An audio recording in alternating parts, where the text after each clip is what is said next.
When it seems that you pray till your strength is all gone, and your tears fall like raindrops all the day long, Jesus cares and He knows just how much you can bear.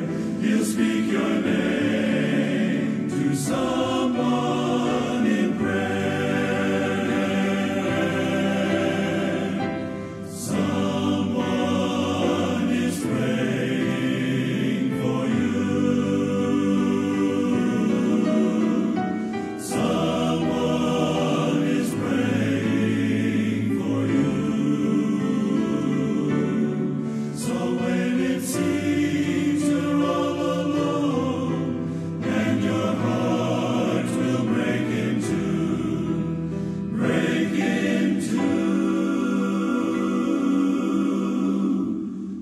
remember someone is praying for you.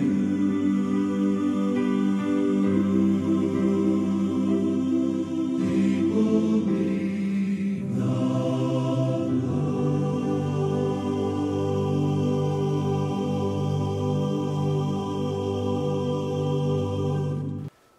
할렐루야, 할렐루야, 샤바 샬롬. 모든 지각에 뛰어나신 하나님의 평강이 오늘 이 샤반 예배를 통하여 말씀의 능력과 또 성령의 인도하심으로 우리에게 큰 깨달음을 주실 줄 저는 확신합니다. 오늘은 36번째 토라 포션, 제목은 베하로트카, 등을 키러 올라갈 때. 이 메시지는 동일하게 이 진에서 떠나가지고 언약궤가 나갈 때, 다시 말하면 온 이스라엘 백성들이 광야에서 움직일 때, 이제 언약궤가 떠날 때와 언약궤가 쉴 때 어떠한 메시지를, 어떠한 기도를 하도록 우리에게 주시는가 하는 내용들을 살펴보면서 오늘은 특별히 메노라에 관한 메시지를 이 메시지에서 강조하고 있습니다. 그래서 이 중요한 내용을 주님께서 주시는 이 영감과 또 깨달음을 통하여 오늘 큰 은혜를 우리에게 주실 것을 기대합니다. 먼저 오늘 민수기 8장 베하로트카가 들어있는 말씀을 봉독을 해드리겠습니다. 민수기 8장 1절 이하입니다. 야훼께서 또 모세에게 말씀하여 이르시되 아하론에게 말하여 이르라. 등불을 켤 때에는 7 등잔을 등잔대 앞으로 비추게 할지니라 하시매, 아론이 그리하여 등불을 등잔대 앞으로 비추도록 켰으니 야훼께서 모세에게 명령하심과 같았더라. 이 등잔대 제작법은 이러하니 곧 금을 쳐서 만든 것인데 밑판에서 그 꽃까지 쳐서 만든 것이라. 모세가 야훼께서 자기에게 보이신 양식을 따라 이 등잔대를 만들었더라. 또 이제 민수기 10장 35절과 36절은 특별한 의미를 가지고 있는 메시지입니다. 궤가 떠날 때에는 모세가 말하되 야훼여 일어나사 주의 대적을 흩으시고 주를 미워하는 자가 주 앞에서 도망하게 하소서 하였고, 궤가 쉴 때에는 말하되 야훼여 이스라엘 종족들에게로 돌아오소서 하였더라. 오늘은 시반 18일입니다. 18일 베하로트카 등을 켤 때를 공부하는 샤밧입니다. 오늘 이 토라 포션을 통하여 우리가 많은 것들을 카바를 하는데, 특별히 메노라의 불을 켤 때와 또 레위인들을 특별히 장자를 대신해서 세워가지고 봉헌한 이 내용들, 그 다음에 이제 광야에서 첫 번 유월절을 제2년째에서 지키게 되죠. 그 다음에 여행 때문에 아픈 사람들 때문에 유월절을 지키지 못한 자를 위하여 제2유월절 내용이 9장에서 커버를 하고 있습니다. 또 영광의 구름기둥과 불기둥이 낮과 밤에 또 성막 세운 날에 나타난 내용과 또 그들이 움직일 때마다 이 나팔 소리를 통하여 가고 또 모으고 하는 이 두 개의 은나팔에 관한 내용, 그리고 시내산에서부터 이제 출발을 하게 됩니다. 언제 출발하냐면 둘째 해 둘째 달에 20일에 떠나기 시작합니다. 또 특별히 이 레위기 10장 35절과 36절은 그 35절 전에 히브리 글자인 눈을 뒤집혀서 하나 나타나고, 그 다음에 민수기 10장 36절 끝에 12장이 시작되기 직전에 또 똑같은 이 눈, 생명을 나타내는 이 눈을 완전히 거꾸로 이렇게 뒤집어 나가려고 나타나는 그 내용의 비밀을 우리가 공부하게 됩니다. 또 이스라엘 백성들이 광야에서 원망하고 불평하다가 엄청난 하나님의 노를 가져오고 하나님의 심판이 임한 것을 오늘은 특별히 여러분과 저에게 이 광야 생활을 할 때 우리가 하나님을 신뢰하지 아니하고 불평 원망하는 그 차이를 우리가 오늘 커버하게 됩니다. 다시 말하면은 이스라엘 백성들이 애굽에서 종살이 할 때, 거기서 출애굽을 할 때 광야에서 만나를 주시고 또 모든 하나님의 필요한 것을 충족시켰을 때, 불평했을 때 하나님이 바로 채우셨습니다. 그런데 이번에는 민수기 이 11장의 내용은 그들이 일단 애굽에서 빠져나와 가지고 시내산에 도착하여 시내산으로부터 언약을 받고 난 뒤에 벌써 이제 이스라엘 백성들이 하나님과 결혼을 했습니다. 언약을 맺었습니다. 그런데 그 2년 2월 20일에 떠나면서부터 이제 시내산을 떠나면서부터 똑같이 이스라엘 백성들이 원망과 불평하는 내용에 대해 하나님께서 어떻게 반응을 나타내 주셨는가 하는 중요한 내용들을 오늘 커버를 하고, 또 모세를 비방한 미리암과 그 미리암이 하나님의 심판을 받고 7일 동안 캠프 안에 영내에 있지 못하고 쫓겨납니다.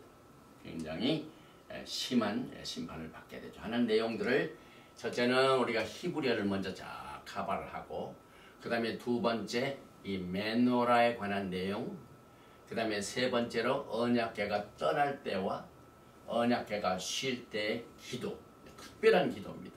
마지막 때 여러분과 저에게 강력한 파워를 가져오는 기도입니다. 그리고 난 뒤에 중요한 영적인 내용 중에 하나가 이미 구원을 받고 성숙한 하나님의 백성들, 그죠? 언약을 맺어가지고 결혼한 백성들이 광야에서 불평하고 원망했을 때 그 결과가 어떤 것인가? 신뢰와 감사를 저버린 이스라엘의 그 결과가 어떻게 되는 것을 우리가 가발을 하게 됩니다. 제일 먼저 이 베하롯가가 나온 민수기 8장 2절 By the Ver Yahweh El Moshe El Emor 1절이죠. 2절에 나옵니다. Daver El Aharon Be'amarta Elav Behalotka Et HaNerot El Mul Penei HaMenorah Yairu Shibuat 하네롯, 여기서 다벨 말하라, 호하라, 엘 아하론, 아하론에게 호하라, 베아마르타 엘라, 그에게 이르라, 호하여 이르라. 여기서 아하론과 아론이 있는데 아론은 언약궤를 말하고 아론 하브리트, 야훼 언약궤고, 아하론은 아론을 말합니다. 뭐라고 이제 아론에게 말하여 고하여 이르라고 하셨냐면 베하롯카, 등을 키러 올라갈 때 에트하네롯 이 등을 키러 엘물 어떻게 지시사항이 오냐면은 그 앞에 엘물 맞은편에 그 뜻이죠. 페네하메노라 등잔 때 앞을 비추게 하라. 그래서 야유를 비치게 하라. 시부아 타네로 7 등잔이 메노라 앞을 향하여 빛을 비치게 하라 하는 이 내용을 오늘 우리가 가발을 하게 됩니다. 특별히 베할로트카 굉장히 합성어인데요. 히브리어의 베트가 매일 나올 때 in the, when you 뭐 할 때에 그 다음에 이 히브리어의 타부가 나올 때는 거의 복수가 많습니다. 네로트 등잔 들. 그 다음에 여기 보면은 맨 끝에 카가 나올 때는 당신의 your 그 뜻입니다. 그리고 그 사이에 아로 이게 올라간다는 말입니다. 그래서 여기 아로 올라갈 때 그래서 이 네 글자를 베할롯카 그래서 네 글자를 합하여 in you going up 내가 등을 켜러 올라갈 때에 제사장들이 메노라에 불을 켜게 하여 이제 알로 올라간다 이 말, 알라 한다. 그래서 우리가 영적으로 올라간다는 말은 하나님께 가까이 가는 겁니다.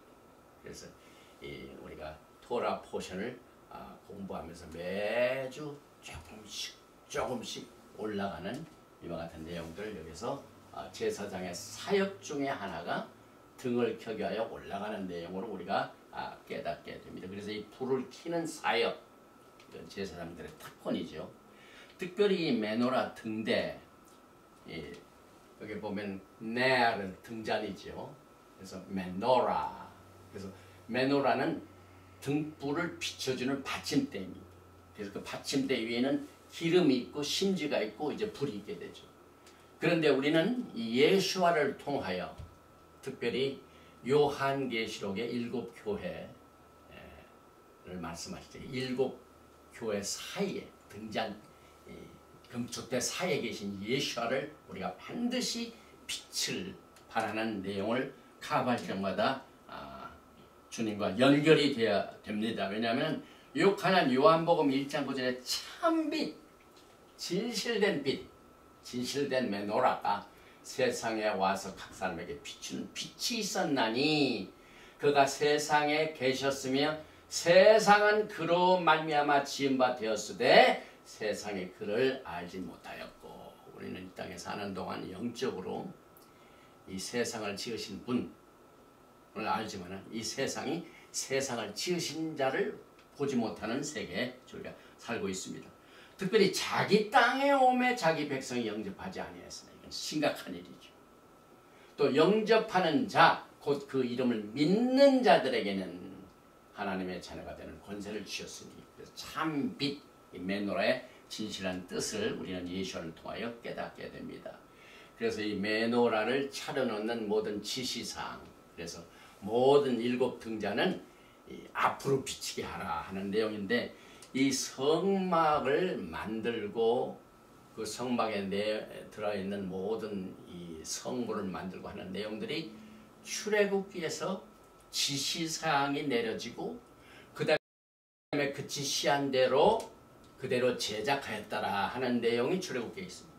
그런데 이 레위기를 보면은 레위기는 제사장 그들이 위음식을 갖게 되고 우리가 공부하는 민수기 8장부터는 특별히 메노라에 대한 메노라를 어떻게 킬 것인가 하는 내용을 여기서 강조를 하고 있습니다.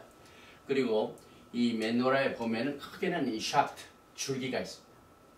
딱 줄기가 있죠. 여기에서 이 줄기를 말합니다.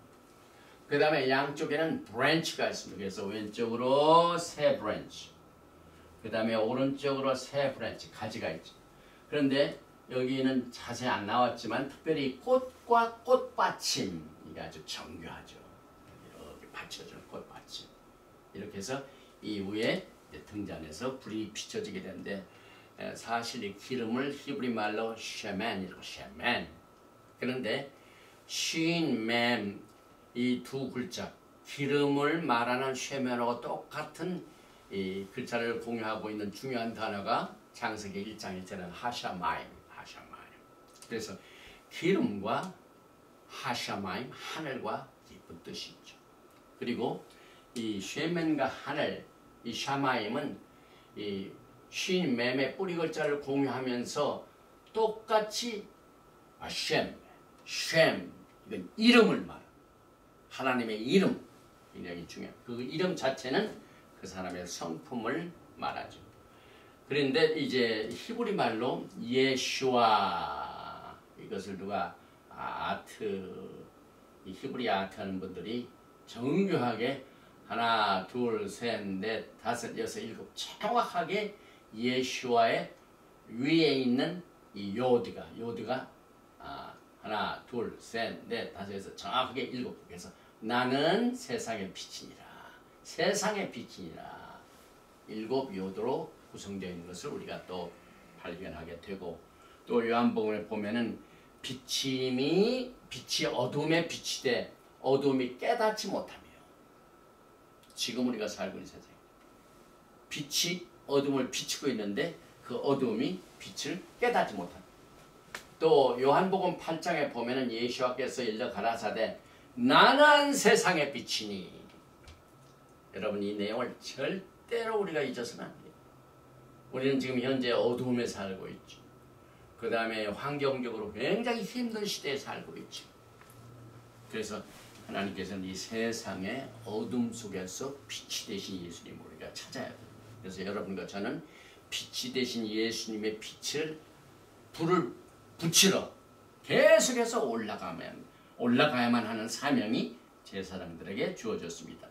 테힐림 시편 139편 12절에 주에게서는 흑암이 숨기지 못하며 밤이 낮과 같이 빛이 나니 주에게는 흑암과 빛이 일반이다. 그런데 오늘 이 일곱 등잔들이 켜지는 그 말 중에 베할로트가 에트는 제가 여기서 계속해서 강조하던 말씀이죠. 알렙과 타브가 되는 하네로트.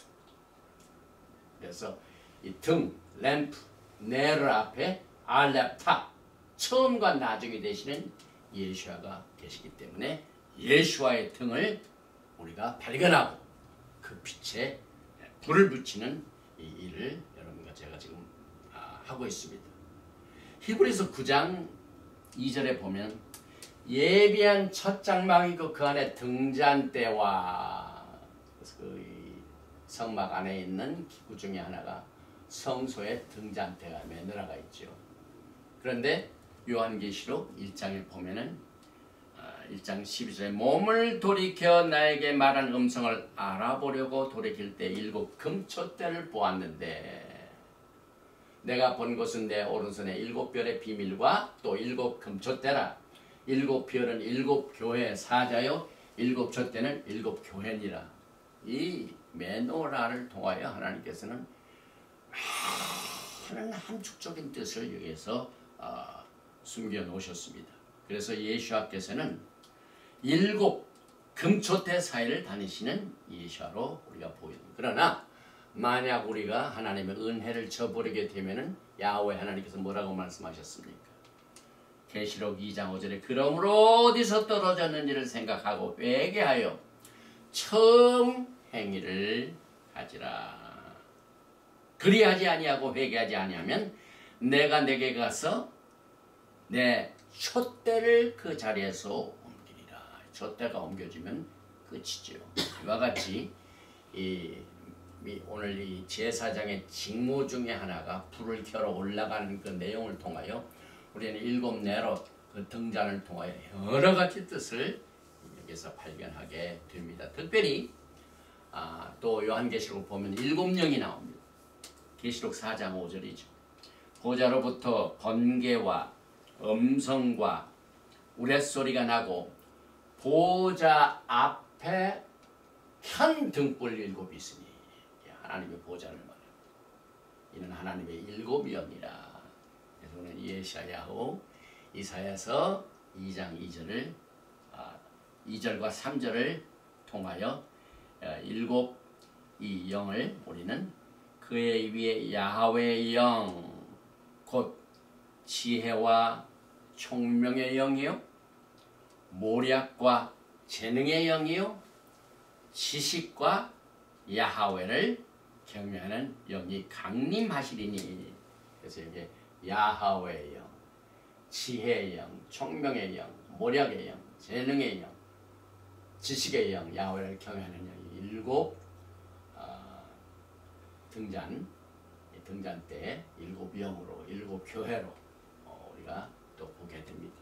오늘 이 토라 포션 베알로티카에 하나님께서는 모든 사람이 하나님의 신을 받았어. 다 선지자가 되기를 원하겠어. 진중에서 예언하는 사람을 금할 때 모세가 하나님께서 주신 말씀을 이렇게 주셨죠. 민수기 11장 오늘 돌아보신 내용입니다. 29절에 모세가 그에게 이르되 내가 나를 두고 시기하느냐? 야훼께서 그의 영을 그의 모든 백성에게 주사 다 선지자가 되게 하시기를 원하노라. 이것이 하나님의 뜻입니다. 그런데 오늘 고민은요, 이제 그 하나님의 영을 받아가지고 제사장의 역할을 해야 하는 모든 사람들의 직책을 이 금신상 섬기는 것 때문에 다 뺏겨버렸어. 그래서 누가 그것을 대신하냐면은 하나님께서 특별히 아론의 제사장 제도를 만드셔가지고 이제는 아론의 자손들이 백성들의 장자가 가져야 할 그 축복을 전부 다 가져가 버렸어요. 그래서 그 기능을 우리가 여기서 보게 되지만은 우리는 항상 하나님께서 주신 왕같은 제사장의 역할을 통하여 여러분과 저는 하나님의 신을 다 받았어. 다 선지자 되게 하시기를 원하는 하나님의 뜻을 보게 됩니다. 특별히 아까도 말씀을 드렸지만 민수기 10장 35절과 36절에 이 중요한 뜻을 여기서 보게 되는데 많은 이 토라를 공부하는 분들이 5개의 책보다는 오늘 민수기에 나오고 있는 민수기 10장 35절과 36절의 그 책을 따로 그 뒤집힌 눈, inverted 눈을 이렇게 두 개 딱 둔 것 때문에 총 7개의 책으로 봅니다. 그래서 이것은 우리가 7 등잔을 배우면서 토라의 7 책을 보면서 예수와께서 여러분과 저를 향하여 어떠한 뜻을 가지고 계신가 하는 내용을 보게 됩니다. 그래서 7 책을 어떻게 하자면은 민수기를 보면은요 10장 35절과 36절은 하나의 책입니다. 그런데 그 10장 35절 전에 민수기, 그 다음에 10장 36절에 전에 후에 민수기. 그래서 민수기를 3가지로 구분합니다. 그래서 하나 창세기와 출애굽기, 레위와 신명기 4개에다가 민수기를 10장 35절과 36절로 나눠가지고 이전과 이유를 해가지고 총 7책으로 토라를 보게 됩니다. 이는 잠언 9장 1절과 같이 지혜가 그 집을 짓고 7 기둥을 다듬고 또 메노라로 오게 되면 7 영, 7 책, 이것을 보게 됩니다. 우리는 이 메노라를 보면서 모든 등잔이 이 등대 앞으로 비치게 하라. 우리의 눈은 언제나 예수를 향하여 예수. 그래서 여러분과 저의 생애의 목표가 예수입니다. 그래서 사도 바울은 로마서 10장 4절에 그리스도는 모든 믿는 자들에게 의를 이루기 위하여 율법의 마침이 되시니라. 그런데 마침이 끝난다는 뜻보다는 목표입니다. 굉장히 오해가 되는 구절이지만은 우리 모든 믿는 자의 목표가 예수와 하마시아입니다. 그래서 오늘 이제 교회가 떠날 때와 교회가 쉴 때의 기도를 한번 보십시오. 민수기 10장입니다. 10장 33절에 그들이 야하웨 산에서 떠나 3일 길을 갈 때 야하웨 언약궤가 그 3일 길에 앞서가며 그들의 쉴 것을 찾았고, 여러분과 저는 언약궤를 법궤로 해석하면 안 되죠. 많은 사람들이 법궤 하는데 분명히 야하웨 언약궤입니다. 왜 아론 great 야훼, 야훼 언약궤입니다. 그래서 법궤라고 하지만 하면 안 되죠. 절기도 야훼 절기, 또 언약궤도 야훼 언약궤, 법궤가 아니죠. 그런데 이제 민수기 10장 34절에 그들이 진영을 떠날 때 낮에는 야훼 구름이 그에 덮었었더라. 그리고 난 뒤에 35절에 이젠 덮었다가 언약궤가 구름 기둥의 이동과 함께 떠나게 됩니다. 그래서 그 궤가 떠날 때는 모세가 말하되 야훼여 일어나사 그마 야훼 주의 대적들을 흩으시고 주를 미워하는 자가 주 앞에서 도망하게 하소서. 이것이 여러분과 저에게 주어진 광야 생활 중에 강력한 파워를 지니고 있는 기도입니다. 여러분과 저는 오늘 이 토라 포션 베할로트카를 통하여 강력한 무기를 오늘 선물로 받게 됩니다.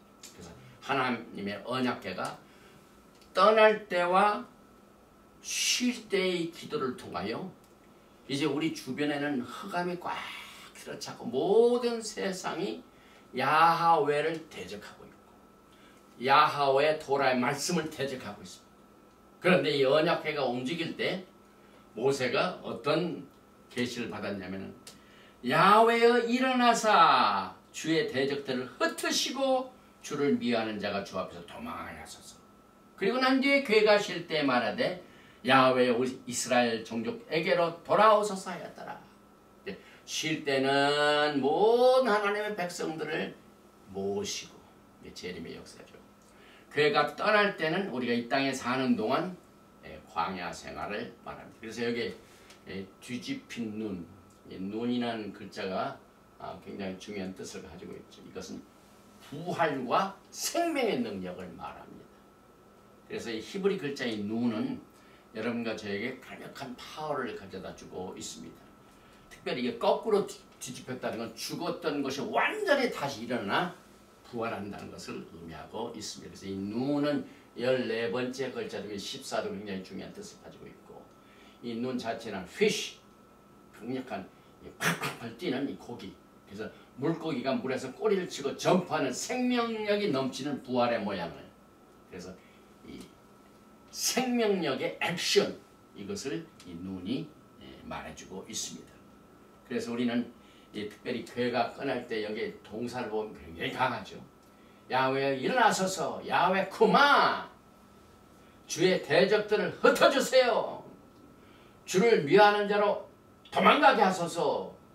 이 기도가 여러분과 저희가 얼마나 필요합니까? 특별히 이 팬데믹 기간 동안 각종 이 바이러스들이 우리를 공격하는데 주님께서 그를 흩으시게 하시고 다 도망치게 하시고 한 길로 왔다. 모든 바이러스와 적들과 귀신들이 우리를 한 길로 왔다 7길로 도망가는 역사가 오늘 이 언약궤가 쉴 때와 떠날 때의 기도를 통해 우리에게 강력한 힘을 주고 있습니다. 특별히 또 쉴 때 기도가 돌아오셔서 천만인에게 돌아오시바. 이 천만인은 예수께서 지금 하시는 사역의 목적이, 재림하시는 목적이 전 세계에 흩어진 하나님의 백성들을 모으시는 일이에요. 똑같은 얘기. 천만인을 모으시게 하소서. 그래서 여기 야훼께서 일어나실 적에는 대적을 흩으시지만은 쉴 때는 돌아와서 슈바, 원래가 이 슈바라는 것은 포로들이 잡혀갔다가 다시 돌아오는 그런 의미를 강력하게 이 성경에서 말하고 있습니다. 특별히 시편 테일림 126편 4절에 야훼여 우리의 포로를 남방 시내를 같이 돌려 보내소서. 그 다음에 126편 1절에도 야훼께서 찌온의 볼을 돌려보내실 때 우리가 꿈꾸는 것 같았도다. 저는 이것을 이제 우리가 갑자기 야훼 하나님의 영광의 때를 맞이하게 될 때 우리는 그것을 감당하지 못할 겁니다. 영적인 세계가 갑자기 현실로 바꿔질 때 꿈꾸는 것 같았도다. 이 내용을 이 언약궤가 떠나고 쉴 때를 통하여 우리에게 기도를 가르쳐 줬습니다. 특별히 이 눈 자체를 이렇게 딱 이게 넣어가지고 이와 같은 뜻을 주신 것은 마태복음 5장 18절의 말씀과 같이 진실로 너희에게 이르노니 천지가 없어지기 전에는 율법의 1.1획이라도 반드시 없어지지 아니하고 다 이루리라. 토라의 1.1획은 전부 예수를 향하고 있고 오늘 이 눈을 두 개를 거꾸로 막 부활의 생명으로 딱 35절 전 그 다음에 36절 후에 함으로 말미암아 모든 우리의 눈을 예수를 향하게 만듭니다. 이 토라의 이 뒤집힌 눈이 민수기 35절 36절에 2번 나오지만은 테일림 시편 110편 9번이나 나옵니다. 한번 읽어보십시오. 왜 하나님께서는 이 시편 107편에 거꾸로 뒤집혀진 7개의 히브리 글자 눈을 이렇게 쓰셨는가? 이게 사진을 한번 보십시오. 여기 쭉 나오죠. 눈. 그가 그의 말씀을 보내어 그들을 고치시고 위험한 지경에서 건지시도다. 야훼의 인자하심과 인생에게 행하신 기적으로 말미암아 그를 찬송할지로다. 감사제를 드리며 노래하여 그가 행하신 일을 선포할지로다.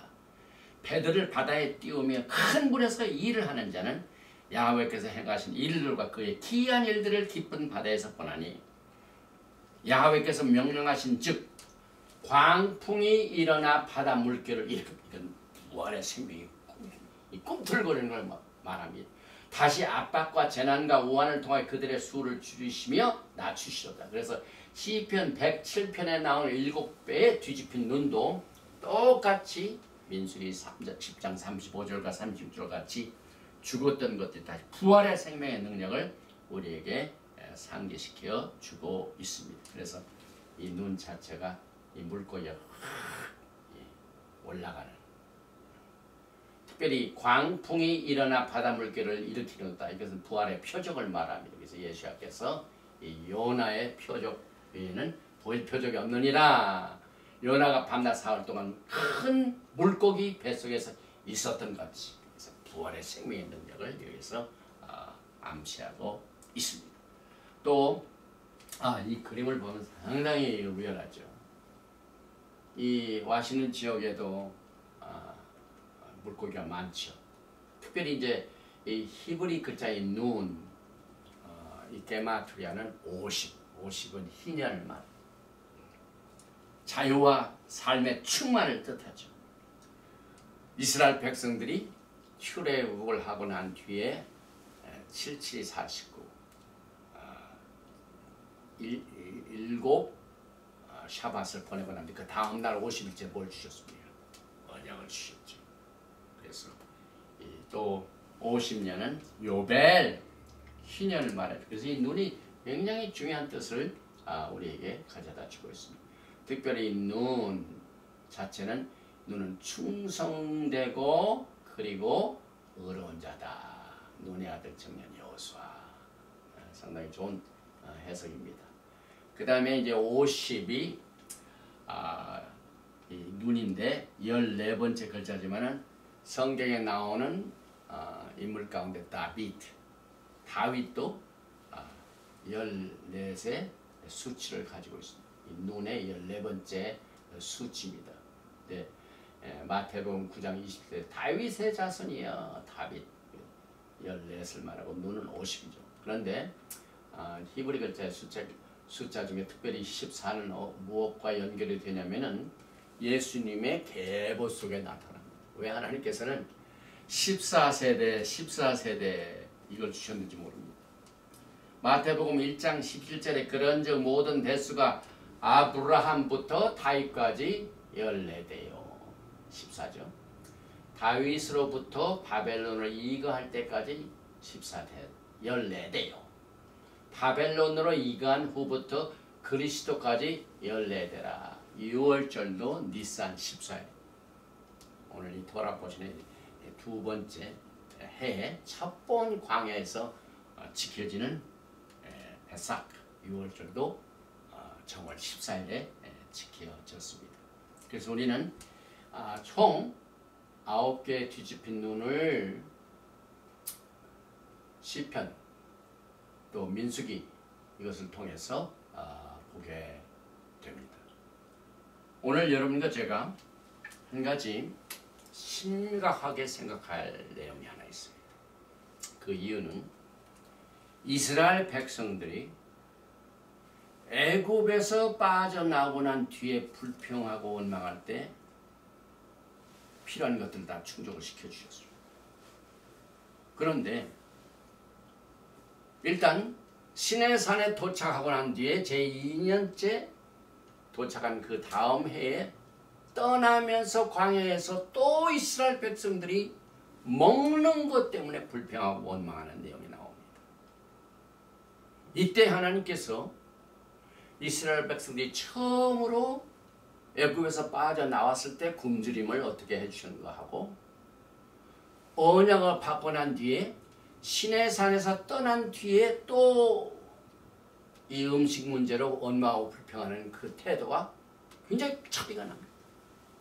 저는 이것을 보고 너무너무 깜짝 놀랐어요. 오늘 민수기 11장을 한번 보십시오. 4절에 그들 중에 섞여 사는 다른 인종들이 탐욕을 품음에 이 탐욕 오늘 이 토라 포션 베할로트카의 빛이 이 탐욕을 지금 비칩니다. 이스라엘 자손도 다시 울며 이르되 누가 우리에게 고기를 주어 먹게 하랴. 이게 심각한 내용이죠. 지금 이스라엘 백성들이 애굽에서 나올 때 엄청난 기적을 체험했죠. 구름 기둥도 봤죠. 불 기둥도 봤죠. 또 반석에서 반석을 쳐서 물이 나오게 하는 것도 봤죠. 만나도 봤죠. 다 기적을 체험했어요. 그럼에도 불구하고 누가 우리에게 고기를 주어 먹게 하랴. 여기서는 하나님을 향한 신뢰가 완전히 저버려졌습니다. 그 신뢰가 저버린 것으로 끝나는 것이 아니라 원망과 불평이고 하나님이 부정됩니다. 누가 우리에게 고기를 주어 먹게 하랴. 여러분과 저는 지금 굉장히 어려운 시기에 살고 있죠. 저도 어려운 상황에 굉장히 처했죠. 그런데 이 말씀이 저에게 엄청난 파장을 지금 주고 있습니다. 특별히 어느 정도 하나님의 은혜를 체험하고 하나님이 일에 대한 책임을 가진 자의 원망과 불평의 그 결과는 그렇지 못한 자가 엄청난 차이가 납니다. 애굽에서 막 빠져나왔을 때 이스라엘 백성 시내산에서 언약을 받고 난 뒤에 광야로 나갔을 때 굶줄 때 불평하고 원망한 것이 굉장히 차이가 있다 이 말입니다. 그래서 5절에 보면은 우리가 애굽에 있을 때에는 값없이 생선과 오이와 참외와 부추와 파와 마늘들을 먹은 것이 생각나거늘 세상에 있을 때 주었던 모든 약속과 그 누렸던 그 축복을 하나님의 은혜와 저걸로 큰 운동을 하고 있습니다. 하나님도 부인하고 주님께서 일용할 양식을 위하여 기도하는 그 주기도문의 내용의 중요성을 저는 다시 한번 깨닫게 됩니다. 이제는 우리의 기력이 다하여 이 만나 외에는 보이는 것이 아무것도 없도다 하니 저는 이 민수기 11장에서 나오는 내용 탐욕이 있죠. 누가 우리에게 고기를 완전히 하나님이 배제됐죠. 그 다음에 세상에 살던 생선, 오이, 참외, 부추, 파, 마늘들이 훨씬 하나님이 그 땅에서 구원해 준 것보다 더 큽니다. 그 다음에 만나를 받고 난 뒤에는 만나 외에는 보이는 것이 아무것도 없다. 여기에서 저는 비교를 해보기 시작합니다. 출애굽했을 때 보십시오. 출애굽기 16장입니다. 3절에 이스라엘 자손이 그들에게 이르되 우리가 애굽 땅에서 고기 가마 곁에 앉아있던 때와 떡을 배불리 먹던 때 야훼의 손에 죽었더라면 좋았을 것을 너희가 이 광야로 우리를 인도해 내어 온 회중이 주려 죽게 하는 똑같은 상황입니다. 그때나 시내산에서 언약을 받고 난 뒤에 원망과 불평하네요. 똑같죠? 11장의 내용과 과거의 16장 똑같죠? 또 출애굽기 16장 13절에 저녁에는 메추라기가 와서 진에 덮이고 아침에는 이슬이 진주에 있었더라. 하나님이 필요한 모든 것을 다 공급해 주신 내용이 출애굽할 때하고 민수기 때하고 거의 비슷합니다. 또 민수기 11장 32절에 보니까 백성이 일어나 그날 종일 종야와 그 이튿날 종일토록 메추라기를 모으니 적게 모은 자도 10호멜이라 그들이 자기들 위하여 진영 사면에 펴두었더라. 동일하게 하나님께서 그들이 필요한 것을 채워주셨습니다. 근데 차이가 어디 있습니까? 오늘 민수기 11장에 보면 큰 차이가 나는데 여기 이제 4절에 누구에게 고기를 주어 먹게 하랴? 애굽에 있을 때 값없이 생선과 오이와 참외 우리의 기력이 다하여 만나에는 보이는 것이 아무것도 없도다. 이 내용을 통하여 그 결과를 한번 보십시오. 백성의 온 종족들이 각기 자기 장막문에서 우는 것을 모세가 들으니라. 이러므로 야훼의 진노가 심히 크고 모세도 기뻐하지 아니하고. 출애굽 때하고 다른데 하나님께서 보시는 거예요. 이제 믿음의 연륜에서 상당히 수준에 있는 사람들이 불평하고 원망하는 거하고 그러지 못한 자의 원망을 부리고는 큰 차이가 났다 이 말이에요. 그래서 하나님께서 야훼의 진노가 심히 크다 그랬어요. 심히 크다. 또 모세도 기뻐하지 아니했다고 그랬습니다. 그런데 여기에서 또 11장 33절에 또 나옵니다. 고기가 아직 이 사이에서 씹히기 전 이미 불평하고 원망하니까 고기를 누가 주느냐? 원망하고 불평하니까 메추라기를 주시고 난 뒤에 그 메추라기를 먹어가지고 입에서 식히기 전에 야훼께서 백성에게 대하여 진노하사 심히 큰 재앙으로 치셨으며 저는 이 민수기를 통하여 마지막 때 서바이벌 키트뿐만 아니라 마지막 때 어떻게 예수와의 신부들이 단장을 하는 이 귀중한 책인 것을 제가 다시 한번 또 이 민수기 11장을 공부하면서 강조하게 됩니다. 여기에서 하나님이 기뻐 안 하십니다. 여러분과 저는 예수와를 만나기 전에 예수와께서 무엇을 기뻐하시고 예수와께서 무엇을 기뻐하지 아니하시고 진노하시는 하는 것을 미리 말세를 당한 여러분과 저에게 거울이 되게 이 말씀 주셨어요. 이제 그날이 오게 되면은 하나님의 진노하는 날이 오게 되면은 too late. 그래서 저는 이 출애굽기 16장 하나님께서 뭐라고 말씀하시냐면 12절에 내가 이스라엘 자손의 원망함을 들었도나 그들에게 말해 이르기를 너희가 해질 때는 고기를 먹고 아침에는 떡으로 배부르니 내가 야훼 너희 하나님인 줄 아니라 하라 하고 막 출애굽하고 난 뒤에는 하나님께서 메추라기를 주시고 만나를 주신 것으로 그때 끝났습니다. 그런데 그때와 출애굽하고 난 뒤에 시내산을 떠난 뒤에 결과가 어떻게 됩니까? 사실 이 출애굽 때 조건이 있었죠. 출애굽기 16장 4절에는 그때 야훼께서 모세에게 이르시되 보라 내가 너희를 하늘에서 양식을 비같이 내리니 그대로 하셨습니다. 백성이 나가서 일용할 것을 날마다 거둘 것이다. 이같이 그들이 내 율법을 준행하나 아니하나 내가 시험하리라. 여기서 하나님의 일용할 양식을 주시는 일에 뭘 보십니까? 여러분의 심령을 보십니다. 하나님의 지시된 지시사항을 지키는지 안 지키는지 내가 시험하리. 앞으로 예수께서 오시기 전에 똑같이 여러분의 심령이 하나님에 의해 어떻게 비춰지는가, 또 우리의 상태를 하나님께서 어떤 관점에서 보는가, 시험을 치르기 전에 미리 여러분과 저에게 다 시험 답안을 주셨어요. 그래서 여섯째 날에는 그들이 거둔 것을 준비할지니 날마다 거둔 것이 갑절이 되리라. 왜 갑절을 주셨습니까? 그 다음 날은 쉬도록. 이게 하나님의 프로비전입니다.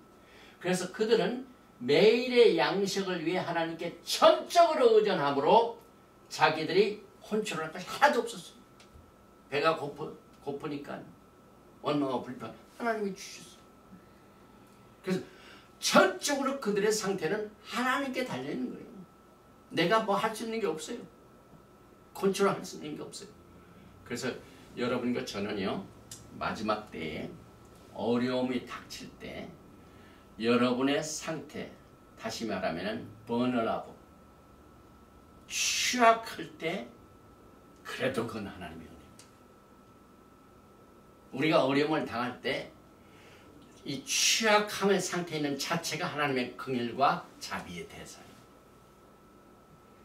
그런데 그 다음 한번 보십시다. 이제 출애굽이 아니라 시내산을 떠나고 난 뒤입니다. 11장 8절에 백성이 두루 다니며 그것을 거두어 맷돌에 갈기도 하며 절구에 찢기도 하고 가마에 삶기도 하여 과자를 만들었으니 그 맛이 기름 섞은 과자 맛 같았더라. 우리가 이 말씀을 보면 정상으로 보입니다. 뭐 하나님께 주신 것 여러 가지 뭐 이렇게 요리를 해가지고 먹는 것 so what? 그러나 저는 이 구절에서 큰 차이가 나는 것을 발견했습니다.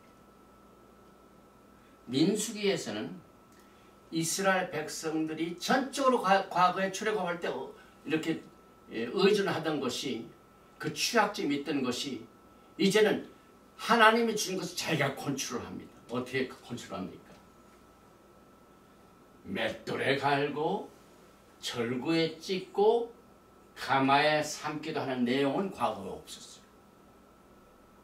그러나 시내산 떠나고 난 뒤에, 이러고 난 뒤에 하나님이 진노하십니다.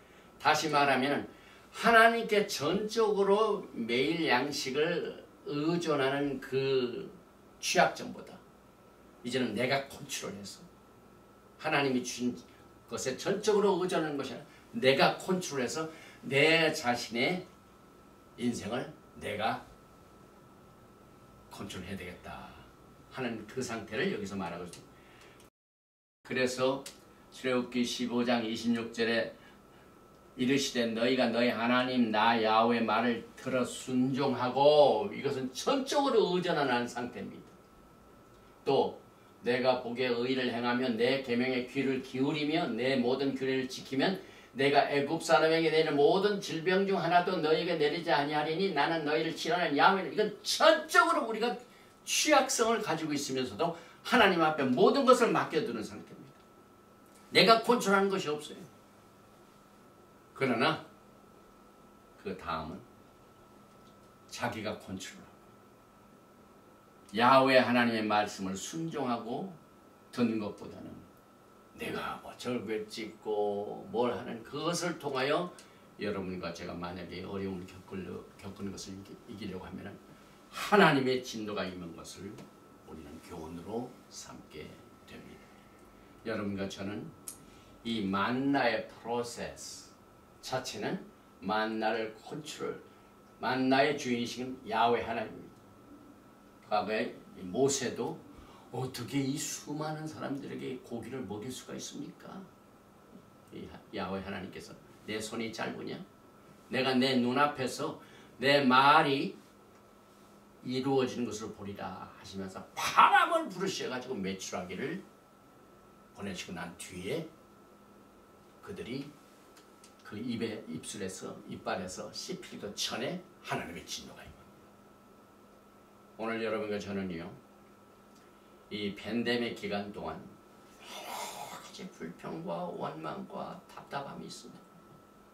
그러나 저는 이 메시지를 통해 민수기를 공부하면서 가장 우리가 어려울 때 취약 상태로 있는 그 상태가 하나님의 은혜입니다. 그런데 우리가 할 수 없는 게 거의 없어요. 하나님 앞에 전적으로 의존하는 이와 같은 이 태도가 하나님의 진노를 막을 수 있는 이것을 우리는 이 차이를 통해서 깨닫게 됩니다. 그리고 이제 이스라엘 백성들이 움직일 적마다 이 은나팔을 불어가지고 회중을 모으고 컨트롤 했습니다. 그래서 민수기 10장 2절에 보니까 은나팔들을 만들되 두들겨 만들어서 그것으로 회중을 소집하며 진영을 출발하게 할 것이라. 나팔 2개를 볼 때는 온 회중이 회막문 앞에 모여서 내게로 나올 것이요 하나만 불 때에는 이스라엘 천부장된 지휘관들이 모여서 내게로 나올 것이며. 그래서 나팔 자체는 참 하나님이 쓰시는 도구입니다. 저도 매주 샤bat 때 나팔을 불고 또 매일 아침 개인 디보션 전에 나팔을 붑니다. 그러면서 오늘 이 토라 포션 베할라트카에 나와 있는 민수기 10장 9절 10절을 다시 한번 읽으면서 위로를 받게 됩니다. 또 너희 땅에서 너희가 자기를 압박하는 대적을 치러 나갈 때에는 나팔을 크게 불지니 그리하면 너희 하나님 야훼가 너희를 기억하고 너희를 너희 대적에서 구원하시리라. 또 너희의 희락의 날과 너희가 정한 절기와 초하루에는 번제물을 드리고 화목제물을 드리며 나팔을 불라. 그로 말미암아 너희 하나님이 너희를 기억하시리라. 나는 너희의 하나님 야훼니라. 그래서 우리가 쇼파를 불 적에도 길게 한번 부는 것 대기야. 그 다음에 또또또 쉐바림 3번 부는 거. 그 다음에 스타카토 또또또또또또또 9번씩 3번. 테로아라고 합니다. 테로아. 그 다음에 마지막 때 데키야 게돌라. 마지막에 쫙 부는 거. 그래서 거의 한 100번을 나팔전은 불게 되죠. 그래서 이 은나팔은 하나님의 구속을 말하죠. 금은 하나님의 임재를 말합니다. 그래서 여러분과 저는 이 하나님의 구속, redemption, 특별히 모든 보석 자체는 하나님의 백성들을 말합니다. 그래서 대제사장에 입는 에봇의 흉패가 있죠. 흉패 뭐가 있습니까? 12지파를 상징하는 보석들이 있죠. 보석은 원래가 보석 자체는 흙에서 나온 땅에서. 그런데 그 흙에서 나온 보석을 발견하면 뒤에 막 먼지를 닦고 윤을 내고 막 이렇게 해가지고 번쩍번쩍 빛나는 보석을 가공하게 되죠. 이것은 구속을 받은 하나님의 백성을 말하며 말세 신부들이 이와 같은 하나님의 임재를 갈망하며 또 흙에서 모든 더러워진 것을 다 제하고 시련과 어려움을 통해서 닦아지고 깨끗해져서 하나님의 나팔 소리를 들을 적에 주님의 음성을 주님 오시는 그날 듣게 되는 특별한 훈련을 통하여 여러분과 제가 민수기에서는 언약궤를 가지고 하나님의 백성들이 이동한 것을 통하여 여러분과 저는 마지막 때 이 광야 생활을 통하여 주님의 오심의 영광의 날을 준비하게 됩니다. 결론을 내립니다. 오늘 우리가 말씀을 통한 이 제사장들의 임무 중에 하나가 맨노라에 불을 켜는 일입니다. 그러나 여러분들은 아하론의 제사의 시스템이 아닌 레위 계통의 제사 시스템이 아닌 말키제덱 예수와 하마시아의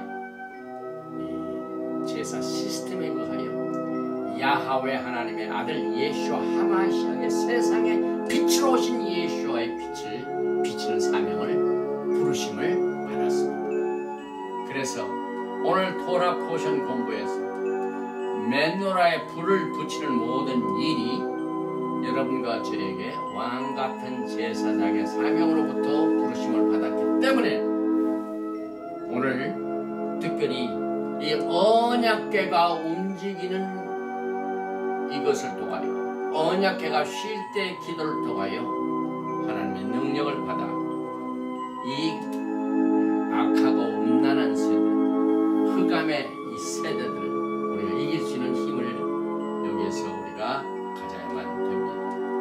민수기 10장 35절 36절 궤가 떠날 때에는 모세가 말하되 야훼여 일어나사 주의 대적들을 흩으시고 주를 미워하는 자가 주 앞에서 도망하게 하소서.